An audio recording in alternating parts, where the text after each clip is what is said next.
കഴിഞ്ഞ ദിവസം യു എന്ന് എനിക്കൊരു കോൾ വന്നു. പല്ലിന്റെ ഇടയിൽ ഗ്യാപ്പ് ആയിരുന്നു ആളുടെ മെയിൻ പ്രശ്നം. ഇത് പുള്ളിക്കൊരു ചെറിയ ഇൻഫീരിയോറിറ്റി കോംപ്ലക്സ് ഡെവലപ്പ് ചെയ്തതായിട്ട് എനിക്ക് തോന്നി.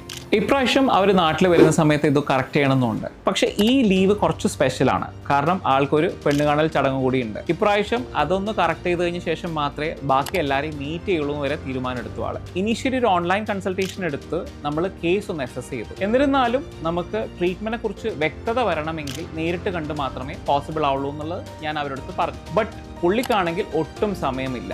ആൾക്ക് ഞാൻ വന്ന ദിവസം തന്നെ ചെയ്യണം എന്നുള്ളൊരു നിർബന്ധം ഉണ്ടായിരുന്നു. So we thought of giving an അപ്പോയിൻമെന്റ് ഓൺ ദ സെയിം ഡേ. ഇതിലെ most interesting factor, on the അപ്പോയിൻമെന്റ് ഡേ ആള് നേരെ എയർപോർട്ടിൽ നിന്ന് നമ്മൾ ക്ലിനിക്കിലേക്കാണ് വന്നത്. അതുകൊണ്ട് തന്നെ ഞാൻ ട്രീറ്റ്മെന്റ് ചെയ്യുന്ന സമയത്ത് ആൾക്ക് മൾട്ടിപ്പിൾ ആയിട്ടുള്ള കോൾസ് വീട്ടിൽ നിന്നും നാട്ടിൽ നിന്നൊക്കെ വന്നുകൊണ്ടേയിരുന്നു. സാധാരണ ഇങ്ങനെ മൾട്ടിപ്പിൾ ടൂത്ത് ഉണ്ടാവുമ്പോൾ നമ്മൾ ഇമാക്സ് വെനീസ് ആണ് പ്രിഫർ ചെയ്യുക. പക്ഷേ ഇവർക്ക് സമയമില്ലാത്തതുകൊണ്ട് നമുക്ക് കോമ്പോസിറ്റ് വെനീസ് ചെയ്യേണ്ടി വന്നു. ഇതുപോലെ സമയം കുറവുള്ള പേഷ്യൻസിനാണെങ്കിൽ കോമ്പോസിറ്റ് വെനീർ തന്നെയാണ് ഏറ്റവും നല്ല ഓപ്ഷൻ. അതുകൊണ്ട് തന്നെ V thought of proceeding with composite veneer. ഇതിനു വേണ്ടി നമ്മളൊരു മോക്ക് ട്രയൽസ് നടത്തി.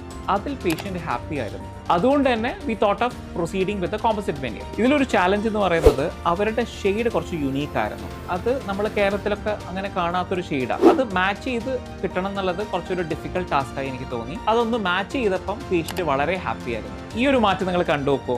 ഒരൊറ്റ ദിവസം കൊണ്ട് ആ ഗ്യാപ്പ് നമ്മൾ ക്ലോസ് ചെയ്തു. അവരുടെ ഷെയ്ഡ് കംപ്ലീറ്റ്ലി മാച്ച് ചെയ്യാനും പുള്ളിക്ക് അതിന് ശേഷം ഉണ്ടായ ഒരു സന്തോഷം അതൊന്ന് കാണേണ്ടതായിരുന്നു.